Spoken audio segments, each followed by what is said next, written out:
Okay. Demo of tools for protein localization prediction. So this lecture is mainly about demos of tools, but I will also briefly introduce the method when I demo each tool. First, we can look at Wikipedia results for the list of protein subcellular localization prediction tools.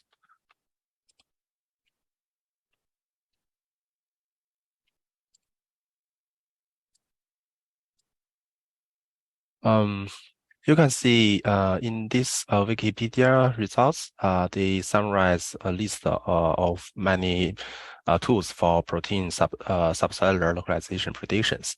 And the first thing you will notice is that this list is quite long, trace back to 1993 and stops on 2021.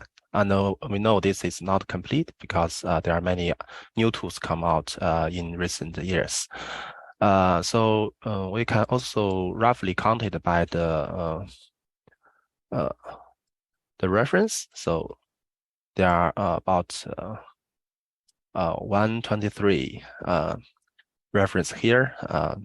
So and this is only about tools. So if you counted include the method, there would be much more than this. So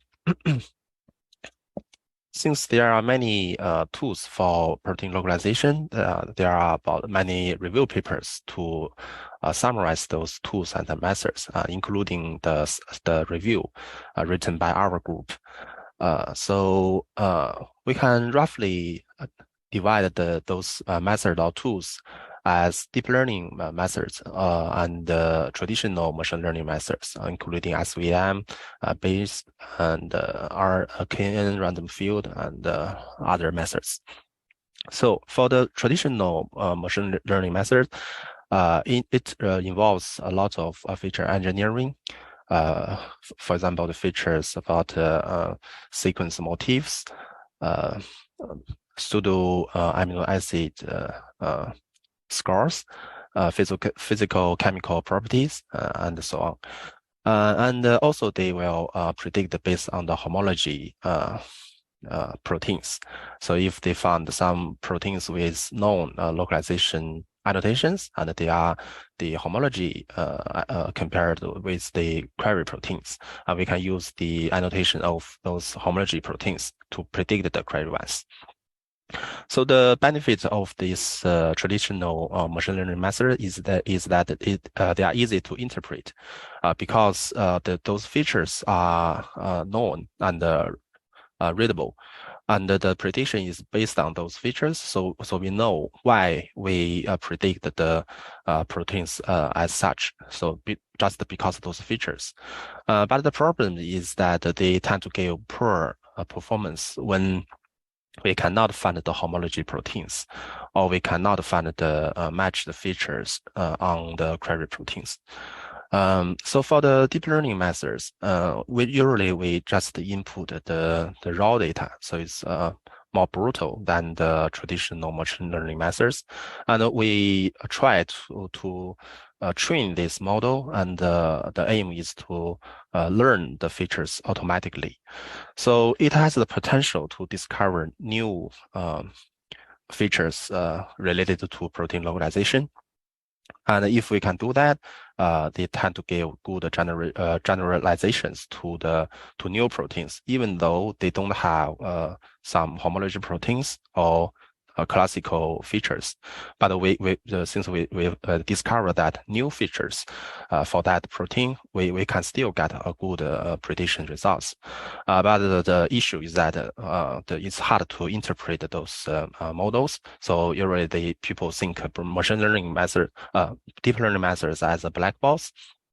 So even you found some novel features, because they are not classical, people don't know they are actually features related to protein localization. So I will demo some tools that are still active Some of are deep learning methods, some of traditional machine learning methods. So the reason I pick them is because they kind of representative methods and give some unique functions or features in their tools. So the first one is called Wolf P-sort. So this is one of the uh, active tools that in early ages. So the Wolf P-sort converts protein amino acids into numerical localization features. Uh, so the features are based on sorting signals, amino acid composition, and some functional motifs, such as DNA binding motifs. After the conversion, they use a simple k nearest neighbor classifier, so-called KNN classifier to do the prediction. So we can do the demo here.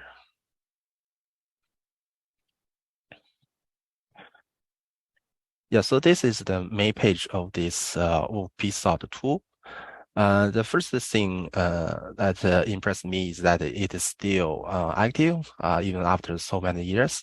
And this is quite simple. You can choose the species kingdom for your query proteins. And for your input, you can either paste your protein sequence in this box, or you can upload a file including the query protein sequences. And we can see example output. So since the algorithm behind this tool is a KNN method, the way is that it will search the database and after they convert the protein sequence into a feature vector, it will calculate the distance of your query proteins and with the proteins in their database and found the top nearest ones. In this case, it found the top 27 nearest ones to your query proteins. And they will find the majority of those 27 proteins localization annotations as the prediction of your new of your query proteins. And in this case, we can find that most of those nearest neighbors of this protein are annotated as secreted proteins. So in that case, we will predict this new one as secreted. And here it also have some additional information, including how they convert this protein sequence. So you can see the actual what kind of features they use. There are many features from the P-sort and also some amino acid content. So you can see how they convert these features into numbers. And you will also see here what's the identity of those neighbors to your query protein. The first one, the identity is very high. It's almost 100%. Actually, they are the same protein, but the query one is mutated ones. So that's the reason it has a very high identity. So the algorithm is very simple, and the website is very straightforward to use. So this is a very good tools and reliable tools for users for the protein localization prediction.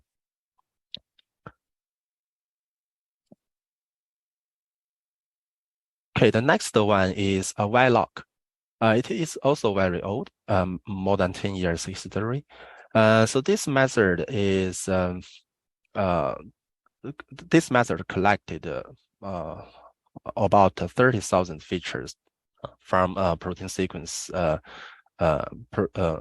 including amino acid composition and pseudo composition, and other features, for example, the hydrophobic charge and the volume of amino acids, and also including the process motifs and geoterms from the homology proteins. So a lot of features, and they will gradually remove some features, they think is not very useful. So I think in mentioning the paper, they finally just keeps about 20 features, and then they use this naive Bayesian method to do the prediction. So naive Bayesian methods will calculate some prior probabilities for each features and calculate the post probabilities when this protein possess such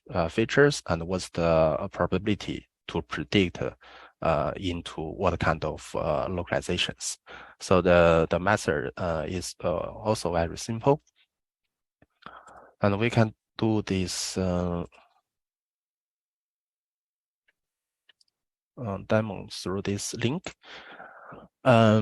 So in this page, we can see it is also very straightforward. The main thing is this input box. You can paste your protein sequence here. And also it provides a tutorial to teach you how to use their tool. So it's very user-friendly. And also they have some other informations you can contact to their developers, and they also provide some local standalone tools. So we can use we can check their output by just using one of these example sequence.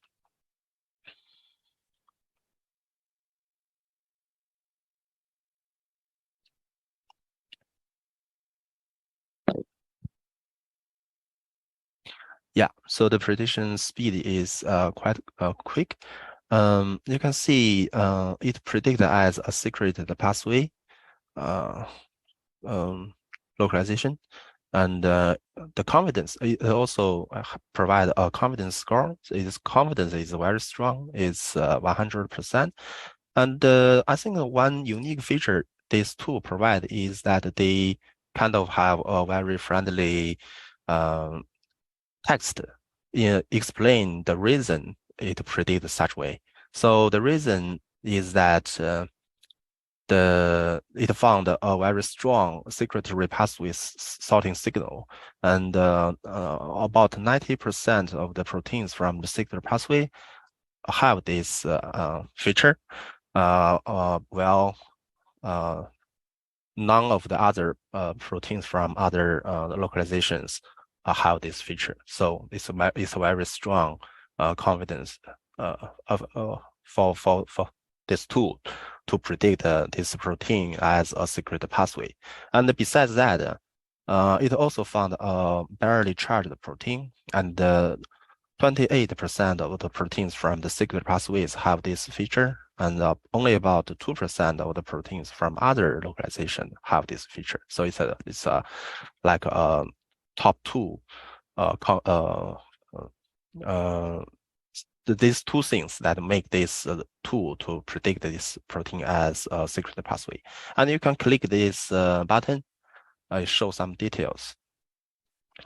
So you can see the attributes. They scored all these attributes based on the discrimination score.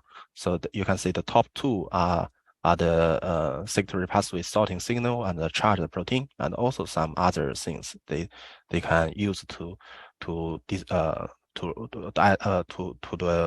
prediction. So this is very useful and interpretable, and I think this is a very good things to include it in the web server.